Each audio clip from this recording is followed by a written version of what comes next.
What's up everybody, and welcome back. We have another finale to review. This time, it's We Won't Become Adults, which was written by Fujita Joe. It's only 27 chapters, and it's a comedy, drama, romance, school life, psychological. And before we even get into a recap of it, I just have to say, if you didn't start reading it, it's 100% worth reading. I know it's only 27 chapters, so honestly, that should be motivation enough if you're looking for something that's good, but not very long, because this is fantastic. And if you didn't watch my recommendation video on this manga, I'll just give you a brief overview of what this is about. So this story takes place in a time loop that contains two people, Nanoka Ao and Ichinose Mashido. We don't know how they got into the time loop, how long they've been in the loop, or how they can get out of the loop, and neither do they. Because what this story is really about isn't the time loop, it's about their relationship within the loop, and all the questions that a time paradox like this would bring. Because when we're introduced to them, they have no idea how long they've been in the loop, to the point that they have begun to forget basic things. And when I mean basic things, I mean Mashido tells Ao at one point that before he came into the loop, it had come to a point where she had begun to forget her own name. That's how long she's been in there. That's how long the both of them have now been in there. So Mashido alone has been in the loop for a point of time that she spent her days ending herself, and only stopped when Ao showed up in the loop. So not only was she forgetting even her name, she was just basically replaying the days over and over again, I guess with the only variation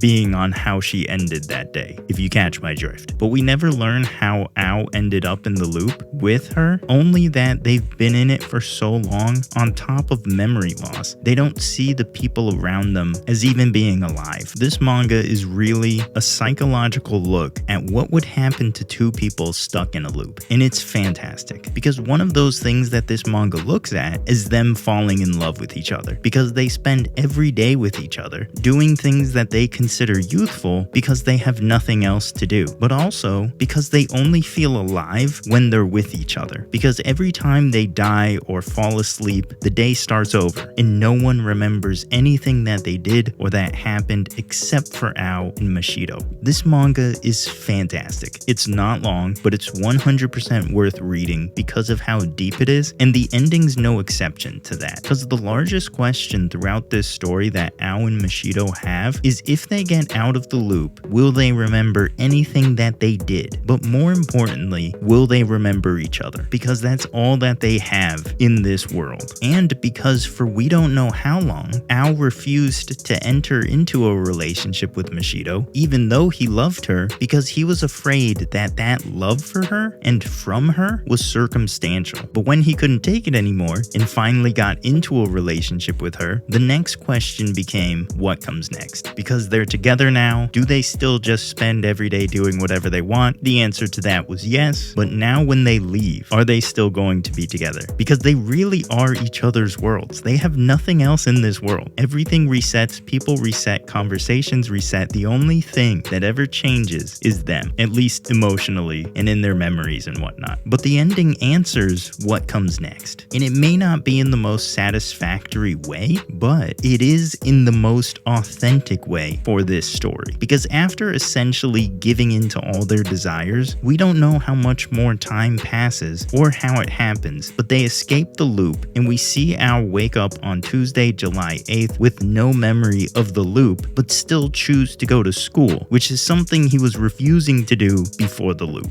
And when Ao gets there, he sees Mashido and is hit with a wave of emotions, not memories though. And after dropping her handkerchief, Ao picks it up and calls out to her, and the two start crying from just seeing each other, and choose to skip school together for reasons they don't know. I know it sounds plain and generic, and the build up to the ending did feel rushed. I'm not gonna lie about that. It feels like it was ended early, but as far as how this ending worked for the story itself, I thought it was beautiful. I honestly thought it was beautiful because the question question was, will they remember? And Ao said he'd do whatever he has to remember her and find her again. But the ending really said that the love that you can have for someone can become ingrained in your soul to the point that memories or not, that love is still there. Now, would I have liked more from the ending? Yes. I would have loved for them to have an epilogue, give me the date of them two ditching without memories. I would have loved that, but the questions were answered. A, they don't remember, and B, they don't need to remember because the memories are ingrained in them and they're going to be together again, and this time it's really going to count. But surprisingly, I don't hate the ending and their loss of memories, because the only way for them to become humans again, in the sense of fitting into society and seeing people as actual people and without having extreme emotional and mental trauma and issues going forward for the rest of their lives that they could probably never get over, is for them to lose their memories. And because they lost their memories, now they get to have a normal life and love, and it's proof that their love wasn't situational. So all of the questions I had got answered. Even if I wanted a little more, I think I'm satisfied. If you read it, let me know what you think. If it sounds interesting, please read it, because there's probably no chance this gets an anime, especially with how dark it gets at points. So if you want to experience it, your best chance is probably going to be reading the manga. So if you enjoyed, like the video and subscribe to the channel. If you want recommendations before the finales, check out the Why You Should playlist linked below. Other than that, I'll see all of you in the next one.